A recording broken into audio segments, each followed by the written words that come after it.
Hello guys, welcome back. मैं हूं Raj and today we are going to discuss about logical operators. Last video में हमने देखा था रिलेशनल ऑपरेटर्स के बारे में एंड उनके प्रैक्टिकल एग्जांपल भी देखे थे एक तरीके से। बेसिकली एग्जांपल देखे थे एंड आज हम देखने वाले हैं लॉजिकल ऑपरेटर्स। तो in Verilog there are three types of logical operators. एक होता है हमारा लॉजिकल एंड दूसरा लॉजिकल और तीसरा लॉजिकल नॉट। बेसिकली इन सभी को जो है हम as a conditional expression use करते हैं। बेसिकली कंडीशन में हम यूज करते हैं। लाइक अगर ये ट्रू होगी तो ये मिलेगा, या फिर ये फॉल्स होगी तो ये मिलेगा। ठीक है। तो इफ एल्स में सबसे ज्यादा यूज किए जाते हैं लॉजिकल ऑपरेटर्स।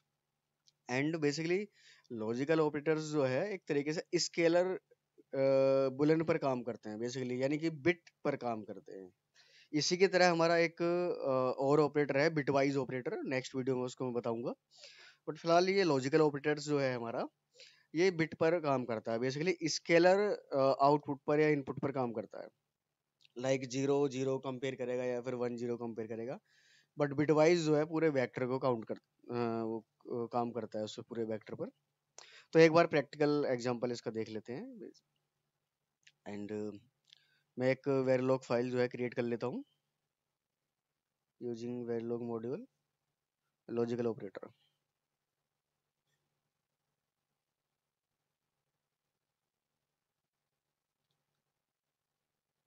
ओके। तो ठीक है, मैं एक इनपुट ले लेता हूँ। इनपुट क्लॉक ले लेते हैं एंड एक ले लेते हैं, देखो, रीसेट। ठीक है, एक रीसेट मैंने इनपुट लिया है एंड इनपुट लेते हैं इनपुट ए और इनपुट बी। ठीक है, ये सभी क्या है, वन वन बिट के हैं। ये सभी वन बिट के हैं, इसलिए हमने इनपुट के आगे जो है कुछ विथ वगैरह डिफाइन नहीं की है। आउटपुट लेते हैं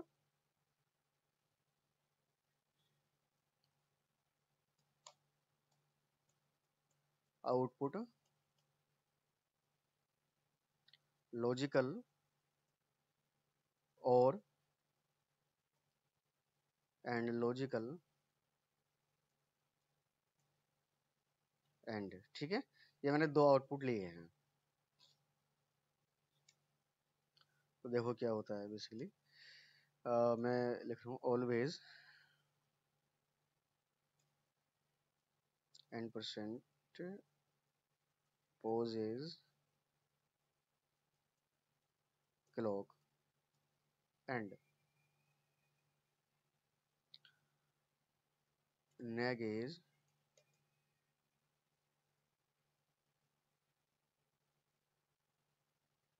reset।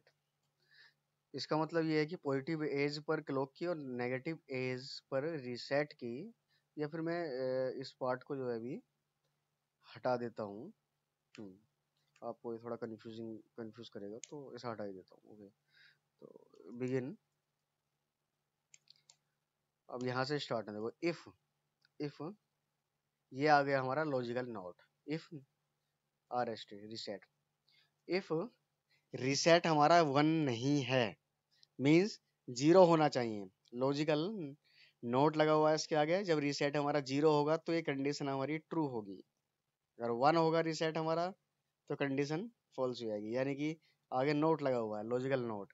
If logical not reset, then जो लॉजिकल एंड और लॉजिकल और हैं इनमें हम क्या ले लेते हैं, जीरो ले लेते हैं दोनों में। ठीक है, जीरो जाएगा इसमें भी और इसमें भी जीरो। ओके। ठीक है। और यहाँ रीसेट के आगे बिगिन लगा रहे हैं हम, क्योंकि ये इसमें देखो जब भी आपकी एक स्टेटमेंट से ज्यादा यानी कि मल्टीपल स्टेटमेंट आए, चाहे वो इफ में हो चाहे बिगिन में हो, तो आपको इफ बिगिन और एंड लगाना ही लगाना है। अगर ऑलवेज में है या फिर इफ में मल्टीपल स्टेटमेंट हैं आपकी तो एंड। एल्स अगर ये चीज हमारी ट्रू नहीं है तो एल्स बिगिन इफ। यानी कि एल्स के आगे भी हम जो है अपना एक और जो है इफ एल्स लगा रहे हैं। तो इफ एल्स वाले सीरीज में देखेंगे किस तरीके काम करते हैं। बट मैं फिलहाल ये चीज़ समझा देता हूँ आपको। इफ़ यहाँ कंडीशन लगाते हैं, इफ़ ए एंड, देखो ए एंड बी, ठीक है, अगर ये दोनों ही क्या होंगे, इक्वल होंगे बेसिकली, या तो दोनों ही जीरो हो या दोनों ही वन हो,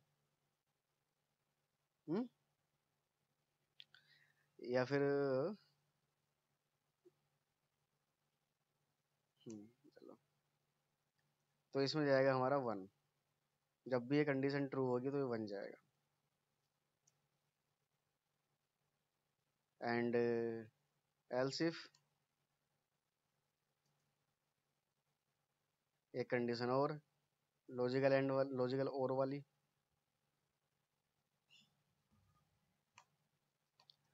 लॉजिकल और में बन जाएगा जब ए और बी, इनकी ये वाली कंडीशन ट्रू होगी तो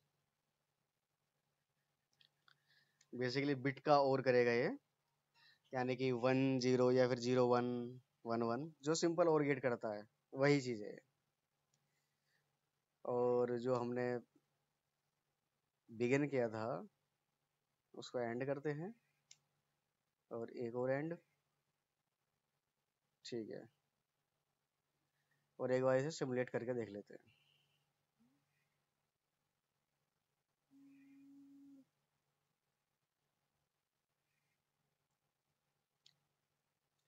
ओके, एरर आई है कुछ, अच्छा यहाँ रजिस्टर लगेगा, ठीक है, हम क्योंकि ये ऑलवेज ब्लॉक यूज कर रहे हैं तो रजिस्टर लगना चाहिए।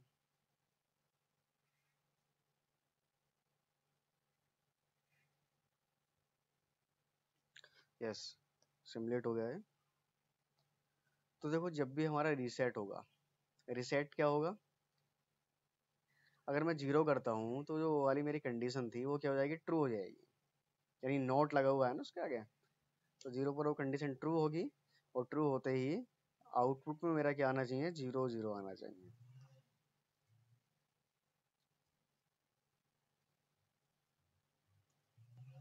तो देखते हैं जरा, ये देखो आउटपुट में 0 0 आ गया।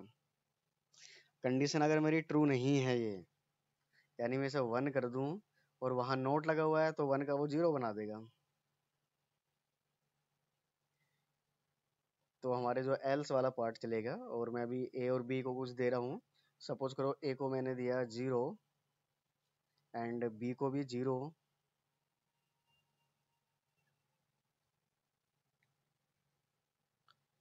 तो देखो कौन सी कंडीशन जो हमारी ट्रू होती है, कोई सी भी नहीं, क्योंकि ए और बी का जो एंड होता है वो 0 ही होता है।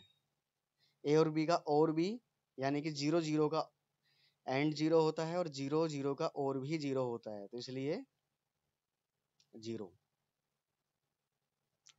अगर यहाँ मैं वन कर दूं, किसी भी एक जगह वन कर दूं मैं, ठीक है, तो ये देखो लॉजिकल और, सॉरी, लॉजिकल और हमारा वन हो गया, क्योंकि और क्या करता है, अगर दोनों में से एक भी वन है तो वन देगा, वन को प्रायोरिटी देगा। लेकिन एंड जो है हमारा वो अभी भी क्या है, 0 ही है, क्योंकि एंड क्या करता है वो 0 को प्रायोरिटी देता है, तो 0 1 में 0 ही देगा।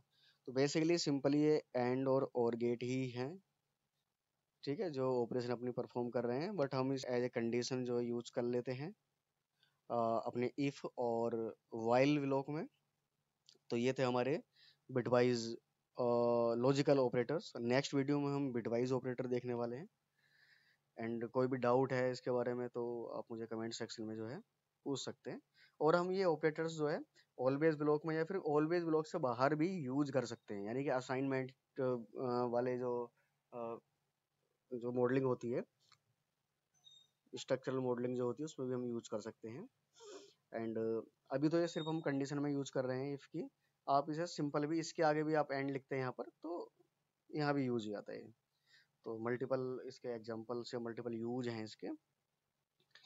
एंड कोई भी कोई भी अगर प्रॉब्लम है तो आप मुझे जो कमेंट सेक्शन में जो है पूछ सकते हैं कि कहाँ डाउट है आपको। And thanks for watching, bye guys.